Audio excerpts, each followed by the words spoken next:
Frank, you must feel very aggrieved at that because it was a very hard work and very performance full of endeavour. You probably should have had a penalty at the end. Yeah, I mean, there's no doubt. There's no probably to it, but yeah, the performance was great.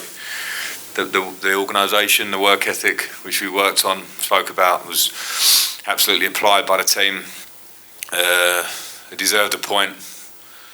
I know City had possession, they always do, and they had chances, so did we in the first half. But everyone in the stadium would have felt the levels of that performance in so many ways. And then the decision is incredible. It's an incredible decision that loses us the opportunity to get what we deserved. Can you understand why he didn't consult the pitch side monitor? Because looking up here, we all thought it was nailed on that he would. Yeah, well, that's VAR's call. That's Chris Kavanagh. It's completely on Chris. I've spoken to the referees on the day, and they know it's a penalty. So my question was whether it was offside in the build-up. It wasn't. So it's Chris Kavanagh because the referee couldn't see it on the pitch. It was on the other side. That's fine. That's one of the reasons we've got VAR, to have those secondary eyes and a minute or two to. But it wouldn't even need more than 5 seconds to see that was a penalty. Everybody saw it. So he either should have told the referee it's a penalty, give it, or say go and look just to be clear. And I can't understand why he didn't. We've lost a point potentially while we're fighting for our life by a professional who can't do his job right. And that's amazing. Everyone in the Premier League will know. I'll wait for the statement or the apology or whatever they do when they give a statement about things that were wrong. But it will mean nothing. Well, I was going to say that the apology means nothing when you've been denied that opportunity. Yeah, and then you start searching for whys, and I can't think of why, because it's incompetence to get it wrong.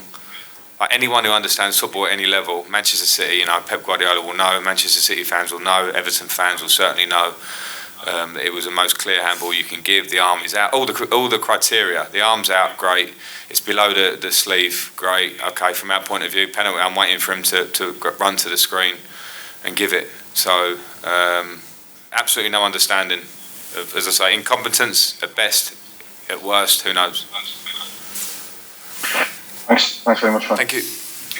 Greg O'Keefe, please. Hi, Frank. Aside from the obvious with the result, was that the best game plan in terms of how your players have executed what you wanted them to do since you've been here? I think that and Leeds. I think Leeds were fantastic. Brentford was great, considering it was our first game, but Leeds was really good. But yeah, I think when you analyse the difficulty and the strength of the opposition, we spoke a lot. I tried not to speak too much because you don't want to sort of strike fear into your team, because City is so complete. There aren't many weaknesses and there are so many strengths, but we laid it out, and then you trust in the players to apply it, and applying it against City means huge work ethic, huge focus, and they did that from the first minute to the last. And even if the goal was a mistake, you can't legislate for that. It happens. The lads gave everything, and they deserve more.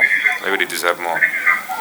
And how important was the return of Abdoulaye Doucouré? He seems to make everyone around him step up a level as well. Yeah, he was incredible. I'm a big admirer of him from outside beforehand. To come and have him injured is disappointing, and then to see him produce that level of output, fitness-wise, and just his performance as a whole against the best team in the league, because they're top, was great. So yeah, big plus for him to be back in the team.